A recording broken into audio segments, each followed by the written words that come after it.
mga kalangga, ayan, magluluto ulit tayo ng simpleng ulam ni RB Wanderlust. Maglagay na tayo ng mantika kasi mainit na ang kawali. Ayan, ganyan lang po mga langga. Ayan, tansya-tansyahin lang natin mga langga. Ayan, samahan nyo ako ulit magluto. Alam nyo naman, cooking is my favorite. So, painitin natin mabuti, lakas natin para sa ganun ay uminit agad ang ating kawali.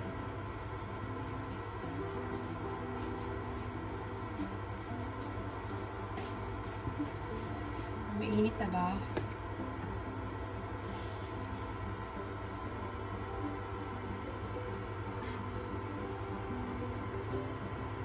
Ayan, kumusta kayong lahat dyan mga langga?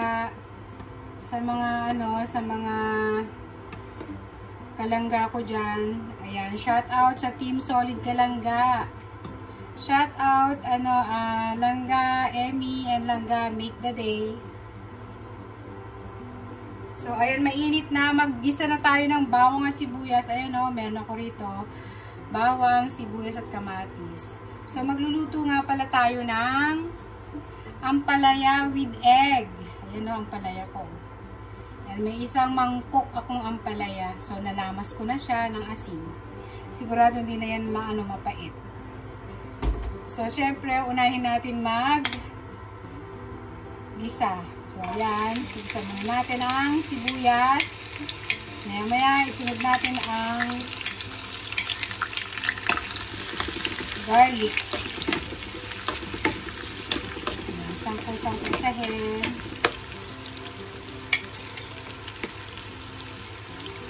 Natin mga langga. So, syempre, tayo magluluto ng simpleng ulam pero punong-puno ng sustansya. Ampalaya is good for the hypertension, sa diabetic, at sa mga may sakit sa liver dyan. Okay na okay ito. Syempre, ampalaya is the best sa mga diabetic. Ayan. Okay na yung lagay na natin ang garlic. Luto-luto tayo ng ganito mga langga. And shout out sa inyong lahat dyan. Sa mga lahat ng sumusuporta at nanonood sa aking premiere, thank you so much. Sa tanan-tanan. Sangkutsahin natin ang bawang at sibuyas.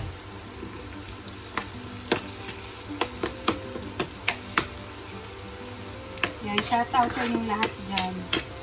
Ito yung pinakamasarap gawin yung magluluto ka lang ng simple. Ay, alam mo yung lutong pagmamahal sa inyo.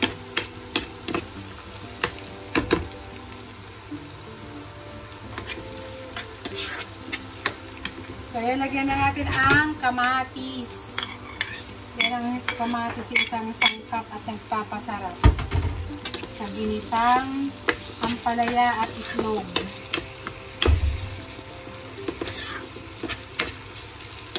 Betlog is my favorite.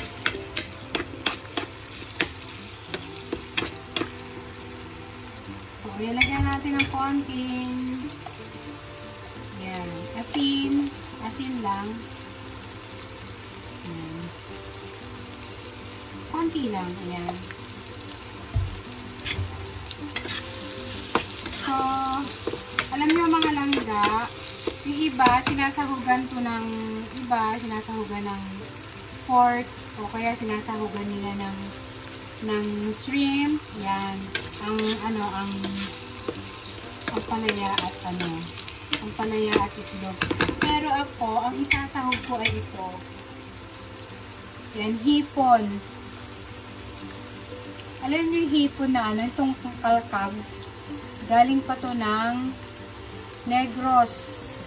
Ayan kalkag sa mga langga. Ayan hipon na maliliit. Ayan ito yung mga mga hinuling pilit sa dagat. Ayan kalkag. Ayan kalkag mga langga. Yan ang aking isasahog. Diba? So, isahog na natin ang kalkag or hipon na maliliit. So, ayan. Gisa-gisa natin ganyan. At after that, na maluto at malanta, at maluto ang kamatis, so, siyempre, ilalagay na natin ang palaya. So, takpan muna natin mga 5 minutes.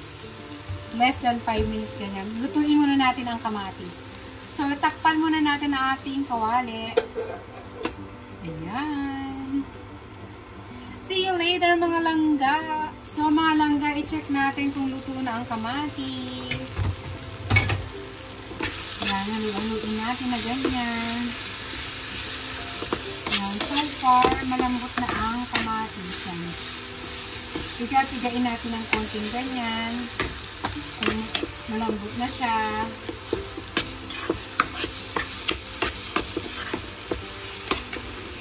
So, lagyan natin ng pepper. Ayan. Ganun lang mga langga. Napakasimpleng ulam ni RD Wanderlust, pero punong-puno ng sustansya mga langga. Siyempre, ang palaya is super healthy gulay. So far, ang kamatis is medyo lito na. Ayan. Pinipiga-piga natin ganyan. Ayan, ganyan. So, ano sa lanta na, pwede natin ilagay ang palaya. Pero hindi ito mapait kasi minagic ko siya. Minagic ko, tinanggal ko ang pait. O, diba? So, yan. Haluin natin ganyan. So, mamaya lalagyan natin ng konting tubig. Para may konting sabaw-sabaw naman din ang mga langga. So, syempre, nakaready na rin ang ating itlog. Ayan. Binati-bati ko na ng ganyan. Bati-bating ganyan na mabuti. Alam mo naman, perfect ako magbati-bati ng itlog ni Jan. Ayan. So, ready na siya mamayang ibuhos sa ampalaya. So, ayan. So, kailangan natin lutuin muna ang ating ampalaya. Nang sa ganon, ay masarap sa diba? So, siguro lagyan natin ng konting tubig. Para naman,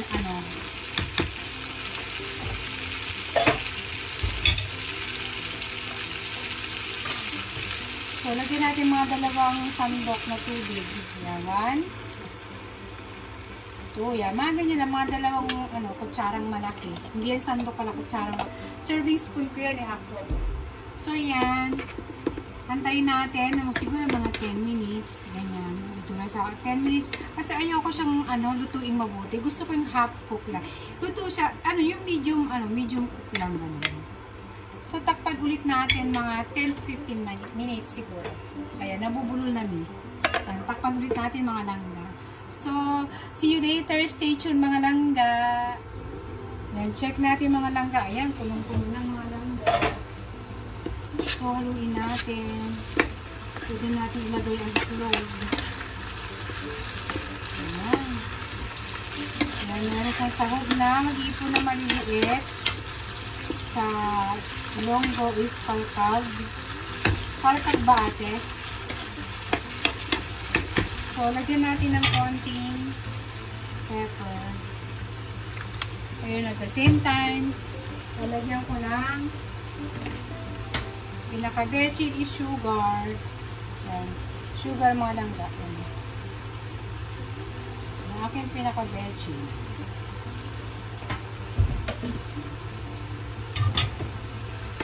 So, pwede na siya, luto na sa lanta na. Pwede na natin ilagay ang betlog.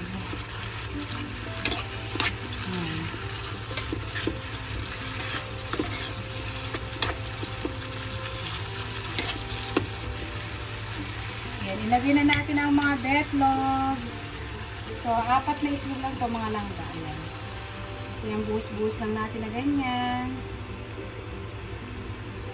Ayan. This is my dish for today. Ayan.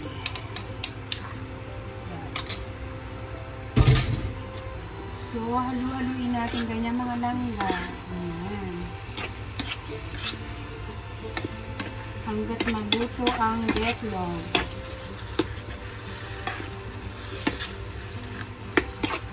Sobrang simpleng lutuin lang.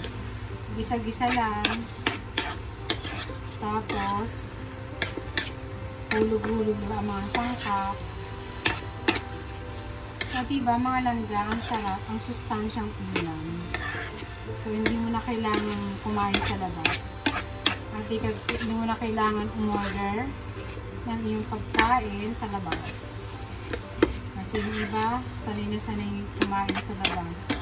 Sa mga fast food. Ibang order ka lang ng pagkain mo is okay na. Pero ito is lutong bahay. Yan, nabubulong na ako. Ang aking ulam is lutong bahay. Ay mga langga, oh. Pwede na siya. So, titikman natin syempre mga langga.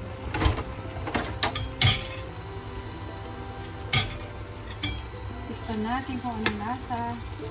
Matabang ba? Tikman natin mga langgi.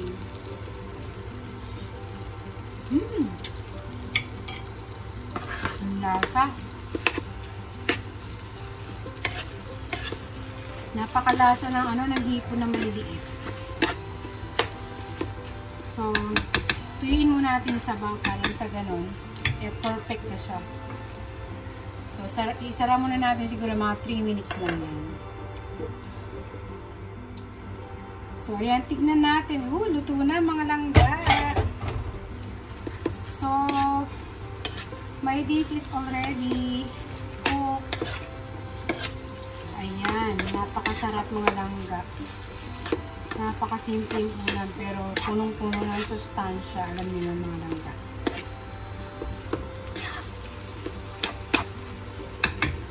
Ayan mga langga, tapos na. Ang sarap-sarap ng aking ulam. See you later. Bye-bye. Thank you for watching.